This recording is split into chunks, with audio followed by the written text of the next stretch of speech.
Hi guys, I'm Mike. And I'm Stephen. And this is F1 Fanatics.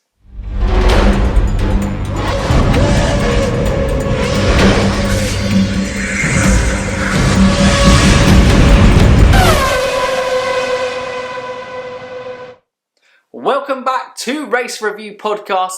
It is the race review of the Spanish GP. Now, obviously, Circuit de Catalunya has a reputation of maybe being a little bit dull or not providing the most exciting races over time. And obviously, it was nice to see that Sunday's race changed those perceptions. And we had a fantastic and a thrilling race. So make sure you join in for this race review, because obviously it's full of action-packed stuff. I was on the edge of my seat. Unbelievable, yes. Crazy scenes. Couldn't look away. No. Oh. We need to come clean. We're lying. Circuit de Catalunya. It has testing there. Teams have lots of data, even when the unpredictability of a hotter weather or the threat of rain, the rain did come, but unfortunately too late to impact the race. But yes, Spain. It was Spain. It was a bit of a meh race. I think is the best way to describe it. It's challenging for the worst race of the season so far, but we'll come on to that at the end. Certainly will do, and that is at the end we have our race rating. But to begin with this review is we go through each team, and obviously if you're interested in one particular team or just in a couple of particular teams, as always we leave timestamps below in the description so you guys can obviously know when we start talking about each of your favourite teams or each section of the track. We'll also have the feeder review as well, and we'll also have the driver of the day before, like we said, finishing off with our race rating. So we start off with Stephen talking about Williams. Williams, fantastic performance. P17 and P18. Brilliant. No, not. They beat Roman Grosjean. They had some on-track battles with, I think, Giovinazzi in the Alphas and Magnussen. But 17th and 18th, where's your race pace gone, Williams? I think they had a terrible race last weekend, but then they had a decent Silverstone 1, didn't they? Because George finished like P12 in that race or something. But the race pace, it's just disappeared again. Finishing at the back, they beat Roman Grosjean, but that's not a achievement from the race he's had. We'll come on to that, but yeah, George Russell, Nicholas Latifi, you can't really criticise them that much because the race pace, didn't see them all Sunday. Basically, it just seems that they've stagnated again. Yeah, and they've got that Mercedes power unit, and we've all seen how poor relatively that Ferrari power unit is. So it's really disappointing that when Alfa Romeo in particular, haven't built what looks like not a great race car. Obviously, Kimi's done well this weekend, which obviously we'll get onto next. But yeah, just it's difficult, isn't it? Yeah. So yeah, Williams. A weekend to forget, and they'll certainly enjoy this week's break, take a look at the car, have a reset, refresh, and hopefully they can enjoy the next triple header with Spa, Monza, Mugello with more positive results. Yeah. Alfa Romeo. Actually, in the end, a pretty positive weekend for a team who struggled. And finishing P14 and P16 is a little bit sad to be saying. The team should be happy with that. Yeah.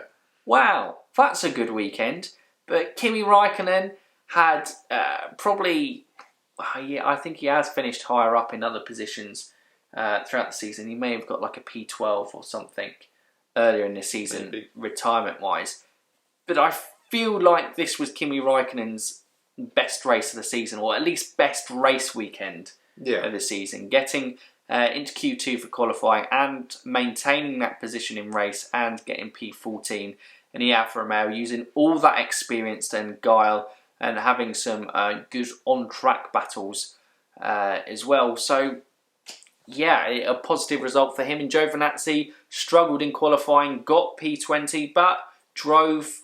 What he continues to do is a solid race. But with Giovinazzi, Callum Eilert, Schwartzman, Mick Schumacher snapping at the heels, fighting hard in that F2 championship, and really wanting to get a seat in Formula 1. Is Giovinazzi doing enough? But it's difficult for him. It's a tough car, so it's hard to stand out in a tough car. But George Russell managed to do it last year, and I don't think Giovinazzi is doing that enough to say, keep me, unless obviously Kimi retires and Alfa decide to keep him as their experienced guy. But maybe. Be interested to see on that one. But yes, a positive weekend for Alfa Romeo, as sad as it is to say 14th and 16th is a positive weekend. Yeah, it's a bit. Eesh. Haas, Romain Grosjean, when will he learn? More dangerous moves more dangerous defending on both the Alphas of Kimi and Giovinazzi. His finished rock bottom. I think he had a power slide towards the end of the race. Doing it for the photo album. Looked great. But obviously an F1 car is not meant to be power sliding along corners. Terrible performance. Just leave. Just leave, Roman. You're done. That's so harsh. It is all falling apart, and even the people who admire Roman's talent, because there is talent there in practice sessions, FP1 and FP2. I think he was P6 and P5. There's something there. A talented driver, and again, it's difficult in a car that's clearly difficult to stand, but he just isn't helping himself at all, and it just looks like this was a season too far for Roman. And we sound like a broken record, because I think we said that a few times, but yeah. Albeit, he had a problem with the car on Friday night, I believe it was.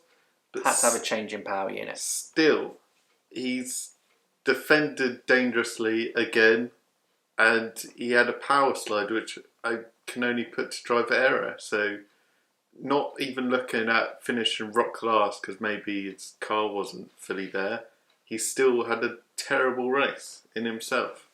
But on the other side of the garage, Kevin Magnussen does what he does at the start. Great start. One of the best on the grid. Made up 2 positions. Got ahead of the rest, but then finished behind Kimi Räikkönen. I say get ahead of the rest, I'm saying Williams, Alphas and Haas's. They're in their own little bracket. Got ahead of all of them, but finished behind Kimi. So, again, Haas struggling with race pace. Kevin Magnussen does his best at the beginning, but I just feel that Haas is better than the Alfa and he should finish ahead of it. It wasn't a great day for Haas. I think there's not really much else to say. There's not really much else to say at all. The gleaming light is the Kevin Magnussen start, but everything else was a bit below par for them at Catalonia. Alpha Tauri. Daniel Kvyat, I think, is performing where the car is. Qualified P12, better this week, and finished P12. Had some chances to maybe get past Vettel earlier in the race, and just couldn't find a way through. Difficult, but he at least tried on these things. He was involved in some battles on the track, but wasn't really able to go on and capitalise with these chances, and finished behind Daniel Ricciardo, who started behind him in the end, at the start of the Grand Prix. So, it was just a bit of it was still, I think, a good performance from Daniel Kvyat. He is probably getting what is meant to be out that Alpha Tauri. But then you get to his teammate, Pierre Gasly, and he's having a fantastic season, Pierre. Certainly is. Last week it looked more of a blip when he didn't manage his tyres particularly well and fell back through the field and obviously missed out on a points finish compared to Daniel Kvyat last weekend. But this weekend he started P10, managed to finish ahead of Lando Norris in P9, drove a very solid race, very strong, maximised the performance out of the AlphaTauri. Another appearance in Q3. His qualifying pace really has been impressive. Certainly has to be said on that front. And he's looking to start off, I know it's been some people's criticism throughout his career, which has been his consistency. And he's starting to put in very consistent performances, certainly over the course of this 2020 season so far. Looking very comfortable in that AlphaTauri and getting the most out of it. So yeah, very impressive from Pierre. Yeah, is that AlphaTauri? That's AlphaTauri done. That's all I got. Bam! Renault, P11, P13. Really, on paper, a really bad performance. A really surprising one. Considering they've shown that they've looked like, at some races, Silverstone 1, and I'm trying to think if it was Styria or Austria, they look like they've got the fastest midfield car. No racing points beat them in Austria and Hungary. But yes, anyway, they've looked very quick, but Catalonia, race pace just wasn't there. They both drivers tried their best. Ricciardo did classic Ricciardo tyre management supreme on his first stint. Did it excellently, but just didn't have the pace to get into the points. Ocon was making moves in the midfield, but again, didn't have the pace to convert it into points. So drivers didn't have a bad day. It was just mainly the car and Renault wasn't there. And hopefully, with the power-hungry circuits of Spa and Monza coming up, they can turn their fortunes around. But yeah, a day Renault will be looking to forget and move on from. Yeah, it was a difficult weekend for Renault, and like we did in driver ratings yesterday, it's a bit of a weird one because both of them drove very good races. Just for whatever reason, Renault didn't have any sort of setup. But I suppose from my memories of testing, Renault didn't necessarily do too well the Circuit de Catalunya anyway. So maybe that was a sign that it just wasn't a track that suited their car. But over the course of a season, there are going to be more tracks that suit their car. Although I suppose with all the new tracks coming in, who knows, there's a bit of an unknown there. Yeah. Certainly on that front. Differing fortunes. McLaren, double points finish for both drivers. Lando Norris, strangely for once. Carlos Sainz outdrove him all weekend, out-qualified him and did there. In his home Grand Prix, I think always your kind of level of performance is elevated, and that certainly was the case for Carlos Sainz. Qualifying P7 and finishing P6. Very strong performance, defended well against Alex Albon coming out the pits there. Made sure he could catch up and get past Sebastian Vettel, who was on that one-stop strategy, although his tyres definitely were going towards the end there. But he was one of the few drivers actually making moves on track. Yeah. Certainly has to be said. And it was a fantastic performance from Carlos Sainz. And that's more the Carlos, obviously, you know, it's sod's law. Last weekend we go, is Carlos Sainz having a disappointing season? Bam! Next race, Spanish GP, great result. And that's more the Carlos Sainz type of thing we were expecting from, you know, last year. Yeah. That's the type of performance we were expecting to see him churn out week in and week out again, because it was his consistency last year, you know, that got him to a very good place within the championship. But yeah, certainly a great weekend for him. Lando started P8, finished in P10 in the end, so not great losing out 2 places in the race on that front, but yeah, he just didn't really seem happy all weekend, did he? No. So it was a difficult one for Lando. Yeah, I think he said post-race they wish he had been more braver in making moves. So I think he just got stuck in DRS streams and was a bit too cautious trying to make ambitious moves. But that's Catalonia. Yeah, you've got to be a bit risky if you're going to make some overtakes. But with Lando Norris as well, he's had a bad weekend, but he's finished in the points. So he's minimised the damage from a weekend that he struggled at, and he's meant that McLaren carry on gaining an advantage over the likes of Renault and Ferrari as they got a double points finish ahead of them. Yeah. So Fair. that's very positive for McLaren. Yeah, maybe Sainz can use it as a jumping board to start putting in some, like you said, consistent, good scoring performances. But Lando may strike back again. Yes, moving on to who we're going to next. Racing Point. Racing Point. 4 and 5, where they should be in that Mercedes W10, isn't it? W10. Yep. Solid races from both of them. Stroll, yet again, the other great starter on the grids with Kevin Magnussen, jumped up 2 positions on teammate Checo Perez and Valtteri Bottas. And that's pretty much, he held Bottas off, good defensive driving. Obviously, when DRS came in, it was an easy overtake for Bottas. But drove a very solid race, 2 stops, and beat his teammate thanks to the 5-second penalty that Checo picked up in the race, which was a bit of a silly one, a bit of a harsh penalty, but a silly one to concede for Checo, which cost him P4, but finished P5 because they both comfortably were ahead of the rest. Both a minute behind the front 3, but best of the rest there. Great result for them. Yeah, it was a great performance, and yeah, it was just really strong, solid performances from both drivers. Racing Point have this advantage in their car. We knew from testing how quick the Racing Points were around Circuit de Catalunya. This is a big one that they needed to capitalise on in terms of points. Obviously, losing out, on points through the, punishment from the Hungary GP that they got for running those brake ducts, although reprimanded, although teams don't seem to be putting in appeals anymore. So I think they've just kind of accepted the decision. But, that they might appeal that. They might get those 15 points reinstated in terms of there. But that's what they need to do. Capitalise on a track where they've got an advantage, go from there, and they will get P3 in the Constructors if they continue to do that at multiple tracks. Yeah. Certainly on that one, although, McLaren, I think, still run in P3 on that. But it was very good from Racing Point. Ferrari! Oh dear.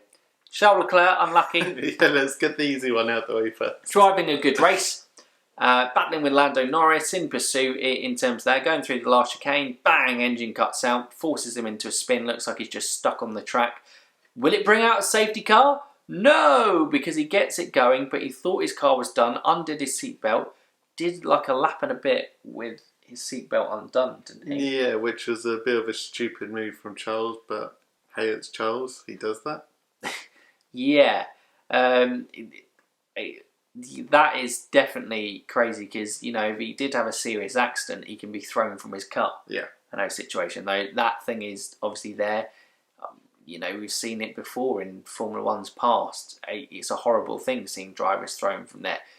You never know what's going to happen. He might have thought that he was nowhere near anyone, but hey, by pushing to make up things, he might have made a mistake and it could have gone badly from him. These things that protect him go from there. So that was silly from Charles from there. And he, in fairness, the car, he probably should have just left it with his seatbelt undone because he couldn't redo up his seatbelt. Well, he was right by the pit entry, so he was springing into the pits. Oh. Yeah, good point, to be fair. He's actively gone, I've undone my seatbelt, but I'm going to do another lap because I think this car can still go. So rather than going, I need to pit because I've undone my seatbelt. So yes, so as much as he was having a good race, that was a little bit stupid from Charles, and safety does have to come first in a sport that at the speeds that are as dangerous that F1 go at. Vettel. Obviously, it's been the great debate of the F1 2020 season. Is it Ferrari? Is it Vettel? Is it both? in the F1 debate show. We were on there, I was on there, agree or disagree last week, and this was the main topic of the show. Put out a poll yesterday, and I didn't think anyone's thought it was maybe like 4% Vettel's fault, 55% Ferrari's fault, and 37% or whatever it kind of does to add up in the mix there was a bit of both. And the relationship just looks, I think Crofty was saying that it looks like an ugly divorce where, things are kind of being very angry on both sides of the party. And Binotto saying, coming out, there's no tension between him and Seb. I think I saw Will from the FP1 podcast put a tweet out saying, well, either, Binotto's a really good actor or a really bad actor at this stage because, everyone can clearly see that there's an issue. And in qualifying, Seb had radio silence throughout. They didn't even talk to each other throughout the session, and you can mask up going, oh, maybe I didn't need to talk to him, like going, that's not normal to have complete radio silence throughout. In the race, Seb looked like he was having to be on his own strategy again, like in Hungary, when he had to override the team in terms of the tyre choice that went on, that gave him a good race and completely stitched up Charles Leclerc's race. He went from it. It's just a mess. And to finish P7 doing the longest stint on a thing, and I don't know. I don't know what the state was Sebastian Vettel's tyres on, but the medium compound appears to go longer. That's what it is. It's a harder compound, so therefore its durability is longer to go longer in the race. Yeah. I know Charles Leclerc had done well, but one of Sebastian Vettel's, I think, assets is probably his tyre management in terms of it. So I don't think that Charles'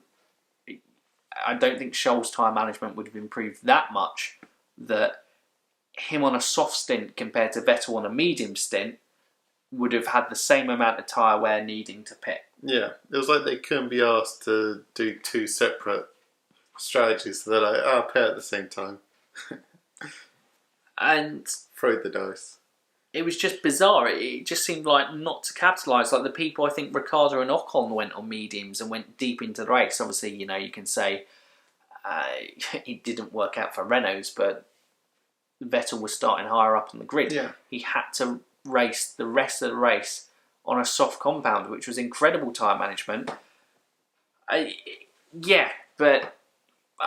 just a mess, Ferrari in the Vettel situation. Whoever you think's at fault, obviously there are driver errors from Seb, but he just looks like a driver in no confidence, and when you're probably having to do things beyond what you believe is capable in the car, you're more likely to make errors. And so it's a bit of both. It's a struggle. It just is a terrible situation. And for Seb and Ferrari, the season can't end soon enough. Yeah.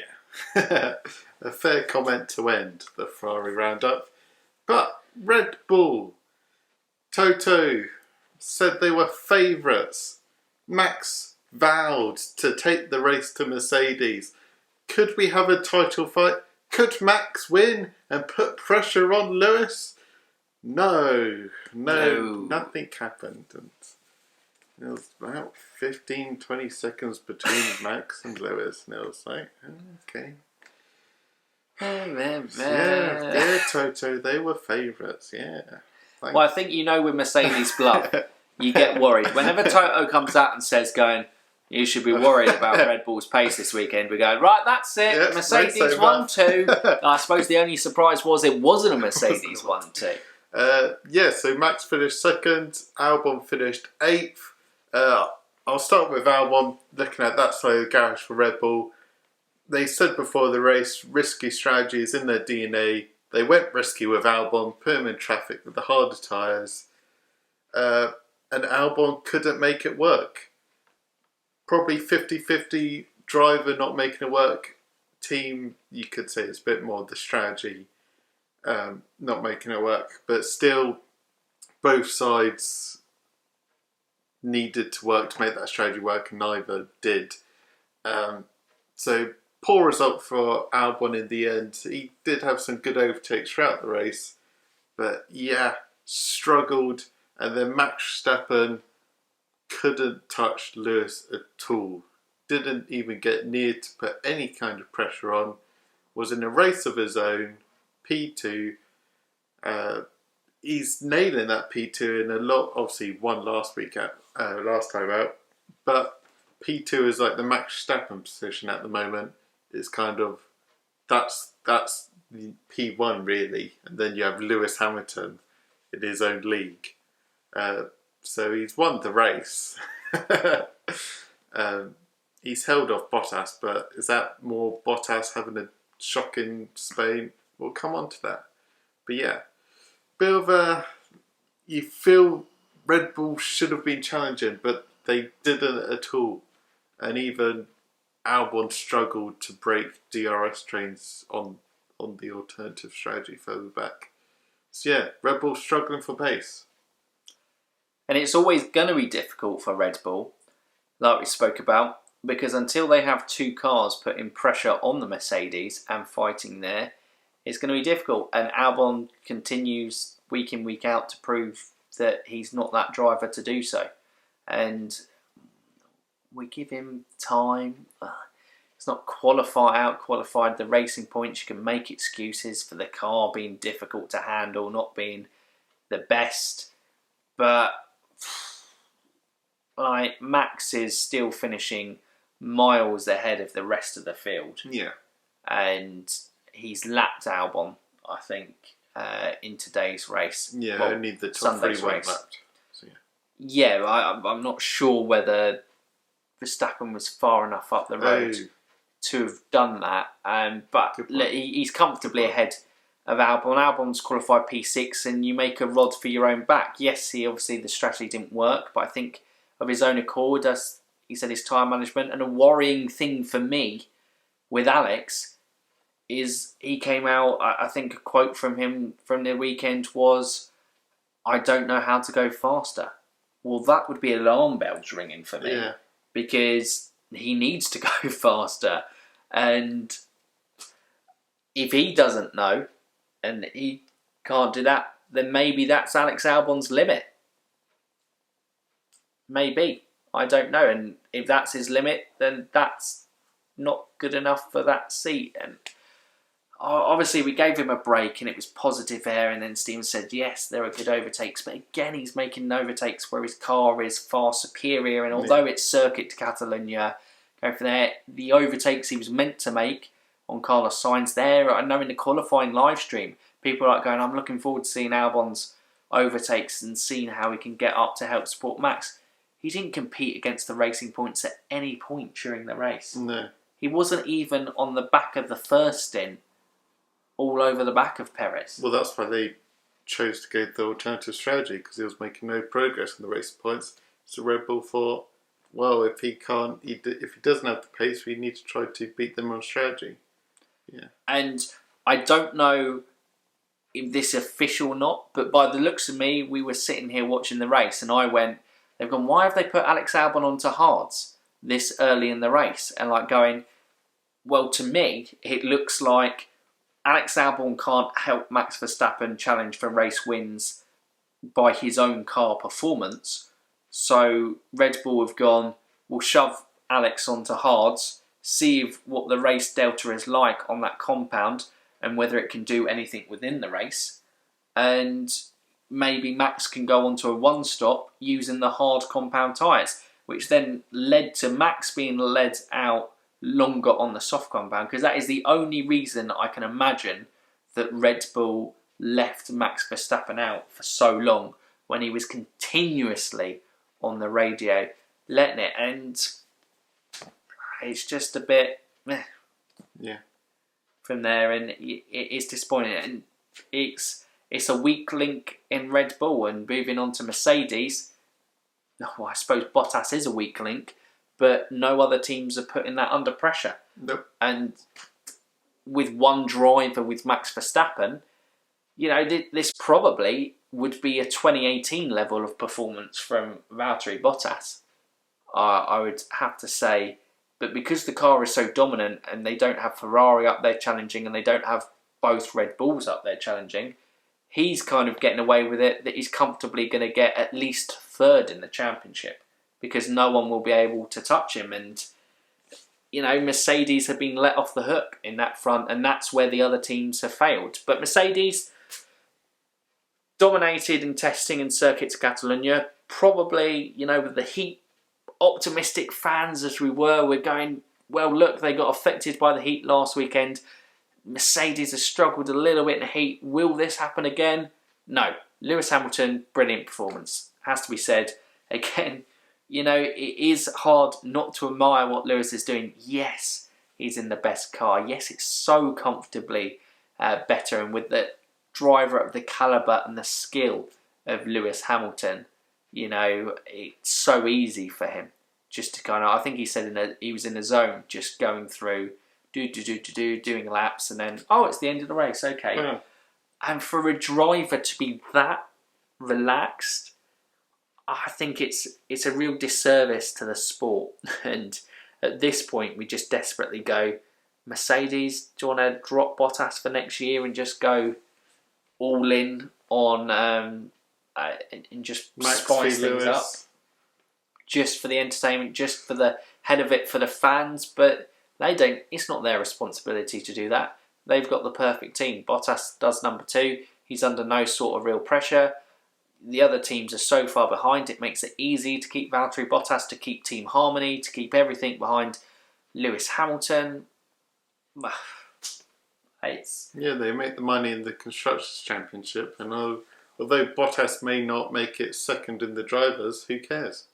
If he helps them secure another Constructors, job done. I think you said it. You can't get 2 drivers' world titles, so heck, exactly.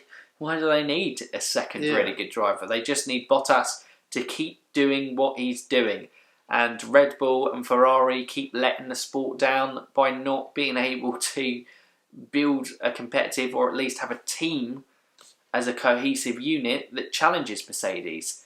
And I suppose the biggest letdown, maybe less so Red Bull, because they probably can't match Mercedes, and they're probably doing the best that they can. The only criticism I have of them is their driver choice. Ferrari is the one that you go, how do you mess up so badly? Yeah. Just honestly, it's how do you just cock things up so badly. And Bottas just, he's doing what he needs to do. He's collecting Constructors' Championship. The history books will write that, you know, he's won 4 Constructors' titles with Mercedes. He's finished 3rd, finished 2nd in the season, finished 3rd again probably this season, because I think Max Verstappen will beat him over the course of the season. Poor though. Yeah. In Catalonia for Bottas. Yeah.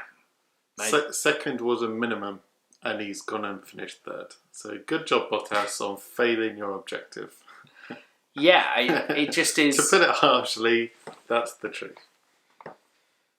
Yeah, it's just, I know it seems a bit of a flat end to the review, and we should be celebrating what Lewis Hamilton is doing. And Lewis Hamilton is incredible. Admire what he's doing.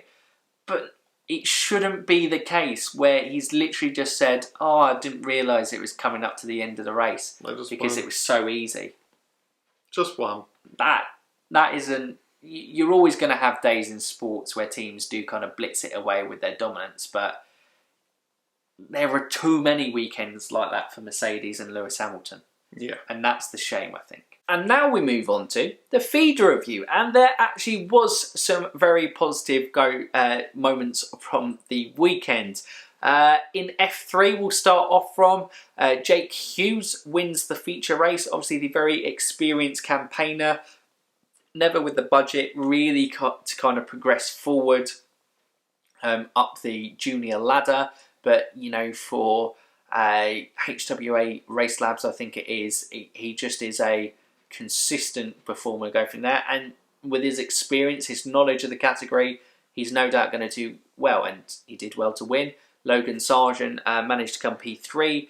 and P2 was Liam Lawson, I believe. Certainly that one. So a positive for Liam Lawson as well in that front.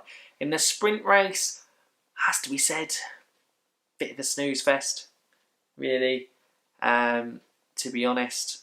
And Piastri just went out and dominated and, you know, won the race. Good for him. I think it ended under safety car in the end. There wasn't really too much to talk about in the F3 sprint race.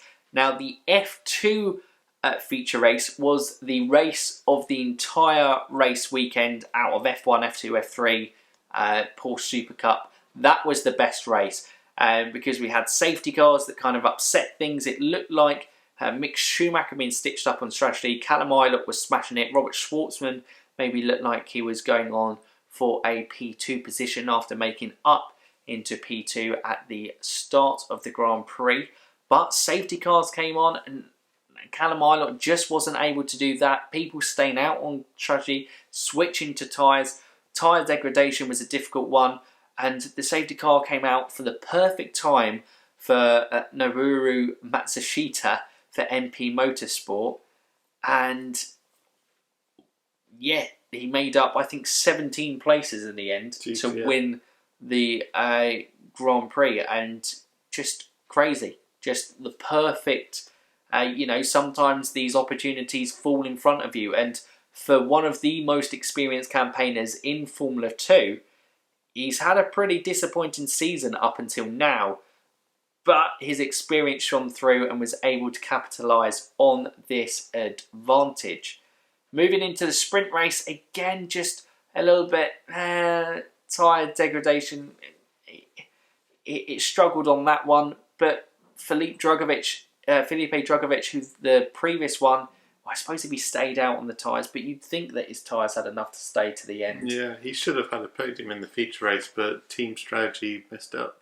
Yeah, but he was able to get a win in the sprint race, and it made it a very good weekend for MP Motorsport, and he absolutely dominated the sprint race. I think he won by a margin of 8 or 9 seconds in the end.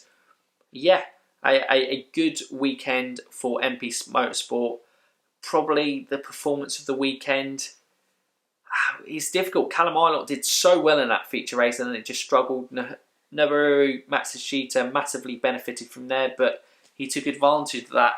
And Felipe Drugovich absolutely dominated his F2 sprint race. I'm going to give it to Noboru Matsushita. In a disappointing season, this was definitely a high point for him. So well done and congratulations for him winning the feature race. But we now move on to driver of the day. And actually, this week, for once, the last couple of weeks it's been quite clear and obvious who you'd go for. There's a debate for a few drivers, I think, probably. For this one. I think I've got one in my head. Mm-hmm. You'll come on to on the race review, but yeah, it's the first time I've gone, who was the driver of the day? I can't give it to Lewis because it was too easy. I can't give it to Max because he had nothing to do. Definitely can't give it to Bottas. Possibly contender Lance Stroll for P4. Incredible drive from him. But I'm going to go for the home man, Carlos Sainz, P6. Beats his teammate. Lots of overtakes. Beat Albon. Perfect. It was a perfect weekend for him at his home Grand Prix. And hopefully we can see some more consistent P6 Carlos Sainz performances moving forward. Yeah, no, absolutely. And yeah, I think, you know, for me, I said Lewis Hamilton is the obvious candidate, but just kind of breezed through that race, like we've said in this kind of review. Lance, impressive, you know, beating his teammate, doing enough, getting the best out of his race. It was solid, certainly on that front. And Carlos, like Stephen said, brilliant in his home Grand Prix. And I think actually, you know, what adds to this, a guy under pressure, maybe not too much pressure. I don't think it was spoken about too far. You know, quiet murmurs might have, start of been going. but it was a strong performance from Carlos Sainz, and shows what he is capable of. And Pierre Gasly for me also comes into the mix. A very strong performance again in that Alfa Tauri, but I think going to be boring again and go for the same driver of the day. I do think it was a driver of the day performance from Carlos Sainz. Some great defending from Albon in there, putting in his stints, going from soft to medium, making the tyres last what he needed to do. Really good. Yeah. Really good for Carlos Sainz. In the end, he's only made that one position, but it was a great race from Sainz. So yeah. Certainly was. And now we move on to probably what everyone's excited for, the race rating. It's got to be a 10 out of 10. It certainly fantastic. has. It was the best. Every single lap best race of the season. And there was a big fight at this that part. For the lead. That's the one. Big fight for the lead. Max was only a matter of seconds away from beating Lewis Hamilton. No. You gave Silverstone 1 a 6 out of 10, didn't you? I still think Silverstone 1 was the worst race of the season because there was no strategy. I know it had the excitement at the end, which makes me go, I rated that one a 7. But in hindsight, it probably was a 6. I feel like, I don't know. The race, obviously all races have an exciting start because everyone's together. And Spain does have a very good turn 1, to be fair. Yeah. It's spiced up a little bit in the middle with Leclerc and Ocon, Albon, Sainz making excitement moves. There was no battle for the start. The top 3 were miles ahead. Bottas flailing about, not even doing anything. Gonna have to. It's either a 6 or a 5. I'm gonna have to give it a 6 because I don't think it was worse than Silverstone 1 because it at least had strategy in there. Yeah. For me, on reflection, I think I saw a tweet from Nick Cranky Yankee F1. And he was talking about, isn't this what F1 is? There were some strategy calls. There were cars on different tyre compounds. Some making a 1-stop work. 2 stops being worked. Cars being on different tyre compounds at different stages of the race. Making sure that going. Some overtaking battles. Some on-track battles. Certainly on that front. And I think people are ready to I think everyone at the start of the Circuit de Catalunya, people will forgive Silverstone because Silverstone traditionally gives pretty good races and action in terms of that, and it's a good circuit. And I think obviously with a strong British backing as well, people are like, we'll forgive Silverstone in terms of that. And I think just the history of Spain, people are so ready to be like, what a terrible race. Even if there are good moments, I think people will always do their best to ignore those. Yeah.